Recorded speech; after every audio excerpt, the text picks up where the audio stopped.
Pemirsa, kabar kurang sedap datang dari ibunda selebgram tanah air Rahel V-nya, Fien Tasman. Wanita yang mengenakan tudung hijab itu mengaku telah ditipu oleh rekannya dan mengalami kerugian senilai ratusan juta rupiah. Karena tak ada kejelasan dan itikat baik dari pelaku, Fien pun akhirnya melaporkan pria berinisial F ke Polres Jakarta Selatan atas dugaan penipuan dan penggelapan tas mewah. Fien pun akhirnya melaporkan pria berinisial F ke Polres Jakarta Selatan atas dugaan penipuan dan penggelapan tas mewah. Dan kemarin, Fien yang didampingi kuasa hukumnya kembali mendatangi kantor berwajib untuk menindaklanjuti laporannya tersebut. Saya selaku kuasa hukum Muhammad Alvin Fahrezi SH bersama klien saya yaitu Ibu Lia Fananti atau sering diakrab disapa Ibu Fien Tasman. Kedatangan kami ke Polres Metro Jakarta Selatan yang mana adanya suatu perbuatan diduga melakukan tindak pidana penggelapan dan penipuan oleh inisial F terhadap klien kami yaitu Ibu Fien Tasman.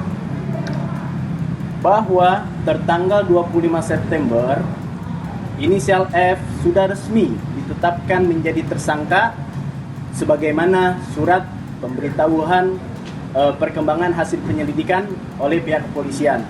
Maka sampai saat ini proses hukum terus berjalan. Mohon doanya dari rekan-rekan semua, semoga berjalan lancar sampai ke depan nanti. Lumayan lega ya karena udah hampir 1 tahun nunggu proses ini berjalan.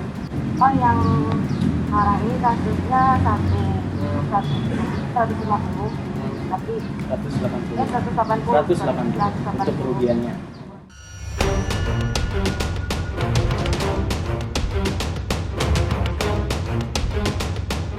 Setelah setahun pihak berwajib melakukan penyelidikan, akhirnya pria berinisial F tersebut ditetapkan menjadi tersangka. Naiknya status tersangka membuat Fien merasa lega. Fien tak habis pikir jika orang yang dikenalnya dan juga menjabat sebagai ketua organisasi selebriti anti narkoba Indonesia atau SANI tega menipunya. Di barang di tas. Ya waktu itu kebetulan saya sama beliau ini teman satu organisasi juga yang dia ketuanya, saya diajak di organisasinya dia, terus kita jadi sering ngobrol, jadi teman dekat. Ternyata itu pendekatannya dia untuk coba boleh bilang tipu ya. Terus pada saat itu dia lagi keluar negeri, saya lihat posisinya dia di toko brand itu, ya kan nitip. Ternyata pas dia pulang, yang dia beli bukan barang yang saya beli di toko pas di luar negeri. Ternyata dia beli dari reseller, dan itu barangnya udah lama dibeli sama resellernya, saya lihat di dagingnya. Karena barangnya tak kunjung ada, dengan dalih ada kerusuhan di Hong Kong, tas tersebut kabarnya sudah diganti oleh F dengan tas yang serupa. Namun, dengan kondisi second yang dibeli F dari seorang sosialita yang berprofesi sebagai dokter. Sampai sekarang belum ada. Iya, karena kan ngikutin proses hukum ya, proses dari kepolisian juga, gitu. Dan ini baru satu perkara, ada satu perkara lagi nanti lagi. Jika F terbukti bersalah, maka ia bakal menerima ganjaran dengan ancaman 4 tahun penjara. Dan kini, Fien bakal terus mengawal kasus ini hingga akhir persidangan. Lantas benarkah, hingga saat ini F belum juga bertemu dengan Fien sejak laporan dugaan penipuan dan penggelapan diproses pihak berwajib? Untuk yang bersangkutan, karena memang dia tidak ada komunikasi dengan kita, saya mengikuti dengan klien saya ini sesuai dengan prosedur saja.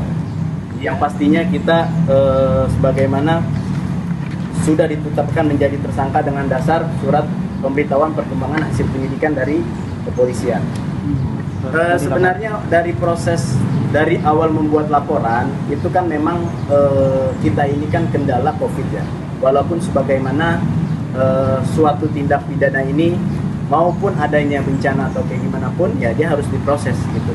Tetapi saya berterima kasih kepada instansi kepolisian sudah bekerja cukup baik. Kita akan terus mengawal kasus tersebut, terus monitoring kasus tersebut sampai dengan pada titiknya selesainya kasus ini.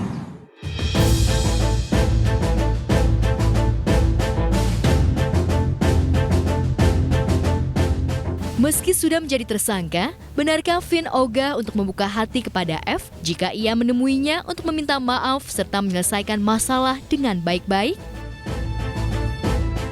Atau kalau misalkan dari tersangkanya ini ada itikat meminta maaf, apa tante melanjutkan hukum atau diselesaikan? Ya, Yang penting dia datang dulu aja, Ya, betul. karena sejak dia tahu saya melaporkan, dia kabur, nggak ada di Jakarta. Sampai saat ini yang bersangkutan, yang tersangka ini tidak ada itikat baik. Saya bersama klien saya kan selalu membuka pintu, tetapi dari tersangka ini tidak ada itikat baik terhadap kami. Untuk tersangka ini dari kalangan orang biasa, selebgram atau?